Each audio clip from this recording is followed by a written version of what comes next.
ਤੁਸੀਂ ਆਖਰ ਤੱਕ ਸਾਡੇ ਨਾਲ ਰਹਿਣਾ, ਸਾਡਾ ਮੁਕੰਮਲ ਵਲੋਗ ਦੇਖਣਾ ਵੇ। ਤੇ ਅਗਰ ਤੁਹਾਨੂੰ ਵਲੋਗ ਅੱਛਾ ਲੱਗੇ ਤਾਂ ਸਾਡੀ ਸਪੋਰਟ ਕਰਨੀ ਹੈ, ਕਿਉਂਕਿ ਇਹ ਸਾਰਾ ਕੁਝ ਹੀ ਤੁਹਾਡੇ ਵਾਸਤੇ। ਠਹਿਰੋ ਸਟਾਰਟ ਕਰਨ ਤੋਂ ਪਹਿਲੇ ਅੱਜ ਮੈਂ ਸੁੱਤਾ ਹੀ ਉੱਠਿਆ ਵਾਂ, ਸਲੀਪਿੰਗ ਡਰੈਸ ਪਹਿਨਿਆ ਹੋਇਆ ਹੈ, ਡਰੈਸ ਚੇਂਜ ਕਰ ਲਵਾਂ, ਫਰੈਸ਼ ਹੋ ਜਾਵਾਂ। ਤੇ ਉਸ ਤੋਂ ਬਾਅਦ ਗੈਸ ਹੀ ਨਹੀਂ ਹੈ। 2 ਵਜੇ 1 ਵਜੇ ਗੈਸ ਆਣੀ ਹੈ ਕਿ 12 ਵਜੇ ਗੈਸ ਆਣੀ ਹੈ, ਉਨੀ ਦੇਰ ਵਜੇ ਤੱਕ ਗੈਸ ਆ ਜਾਂਦੀ ਹੈ। ਗੈਸ ਦਾ ਵੀ ਵੇਟ ਕਰ ਲੈਂਦੇ ਹਾਂ, ਉਹਦੇ ਫਰੈਸ਼ ਹੋ ਜਾਂਦੇ ਹਾਂ ਤੇ ਫਰੈਸ਼ ਹੋ ਕੇ ਮਿਲਦੇ ਹਾਂ। ਦੋਸਤੋ ਦਾਲ ਜਿਹੜੀ ਹੈ ਨਾ ਚਨਿਆਂ ਦੀ, ਉਹਨੂੰ ਅਸੀਂ ਧੋ ਕੇ ਤੇ ਉਹਨੂੰ ਰੱਖ ਦਿੱਤਾ ਥੋੜੀ ਦੇਰ ਵਾਸਤੇ ਪਾਣੀ। ਉਹ ਹੁਣ ਜਿੰਨੀ ਦੇਰ ਅਸੀਂ ਫਰੈਸ਼ ਹੋਣਾ ਹੈ, ਜਿੰਨੀ ਕਿ ਮੈਂ ਫਰੈਸ਼ ਹੋਣਾ ਵਾ, ਉਨੀ ਦੇਰ ਤੱਕ ਉਹ ਦਾਲ ਜਿਹੜੀ ਹੈ ਉਹ ਠੀਕ ਹੋ ਜਾਏਗੀ। यानी कि पानी आपने जब कर लेगी तो अगला प्रोसीजर स्टार्ट करना। आदत का जाम उस हुसैन इब्न हैदर पे लगता ही दाल ठीक है। तो बाकी जो काम ने उन्होंने क्लीयर करने हैं, लेकिन उस पहले मज़ा फ्रैश हो फ्रैश होने लगा सा। मैं कपड़े चेंज करने लगा सी तो मैं क्या पहले मैं दाल जी ना उन्होंने बिल्कुल रेडी हो गया। मैं नहा लिया, कपड़े चेंज कर लिए ने। तो हम अगला जो स्टैप से साडा होया वे कि जी रात की दाल असी जी उन्होंने पानी च दबो के रखिया सी, ਉਹਨੂੰ ਬੋਇਲ ਕਰਨ ਤੇ ਮੈਂ ਰੱਖਿਆ ਸੀ। ਉਹ ਬੋਇਲ ਹੋ ਗਈ ਹੈ, ਬਲਕਿ ਬੋਇਲ ਹੋ ਕੇ ਠੰਡੀ ਵੀ ਹੋ ਗਈ ਹੈ। ਤੇ ਹੁਣ ਅਸੀਂ ਉਹਨੂੰ ਕਰਾਂਗੇ ਗ੍ਰੈਂਡ ਤੇ ਉਸ ਤੋਂ ਅਗਲਾ ਪ੍ਰੋਸੀਜਰ ਹੈ ਲੰਗਰ ਬਣਾਉਣ ਦੀ ਤਿਆਰੀ ਜਿਹਨੂੰ ਸਟਾਰਟ ਕਰੀਏ।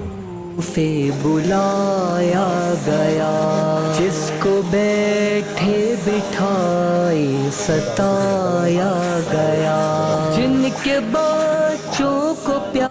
ਉਸ ਦਾਲ ਸਾਡੀ ਜਿਹੜੀ ਹੈ ਉਹਨੂੰ ਅਸੀਂ ਗ੍ਰੈਂਡ ਕਰ ਲਿਆ ਵੇ ਤੇ ਗਰਮੀ ਦੀ ਵਜ੍ਹਾ ਨਾਲ ਹਲਕਾ ਜਿਹਾ ਪਸੀਨਾ ਵੀ ਆ ਗਿਆ ਤੇ ਲੰਗਰ ਜਿਹਾ ਸਾਡਾ ਉਹ ਤਕਰੀਬਨ ਜਿਹੜਾ ਨਾ ਗ੍ਰੈਂਡ ਹੋ ਗਿਆ। ਉਹ ਤੁਹਾਨੂੰ ਦਿਖਾਉਂਦੇ ਆ ਕਿ ਉਹਦੀ ਹੁਣ ਸ਼ਕਲ ਕਿਸ ਤਰ੍ਹਾਂ ਦੀ ਹੈ, ਪਹਿਲੇ ਕਿਸ ਤਰ੍ਹਾਂ ਦੀ ਸੀ, ਹੁਣ ਕਿਸ ਤਰ੍ਹਾਂ ਦੀ ਹੋ ਗਈ ਹੈ।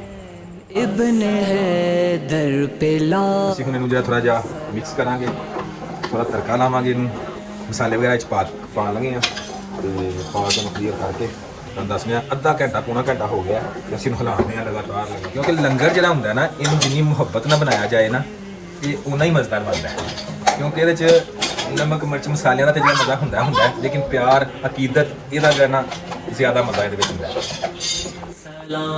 जिसका जन्नत से जोड़ा मंगाया गया जिसको दोषे नबी पे बिठाया गया जिसके भाई को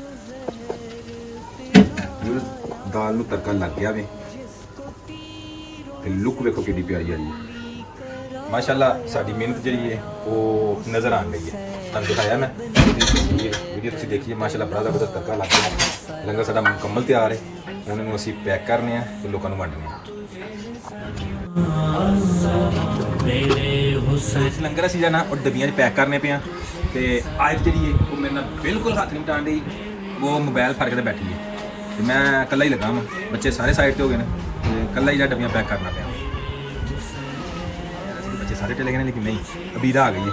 अबीरा पैक कर दी मेरे नाल। हक करबला में अदा कर जो अबीरा नु कर दिया ना आयत दा भी दिल करता तुम आयत दा मुंह देखो। आपने भी करना है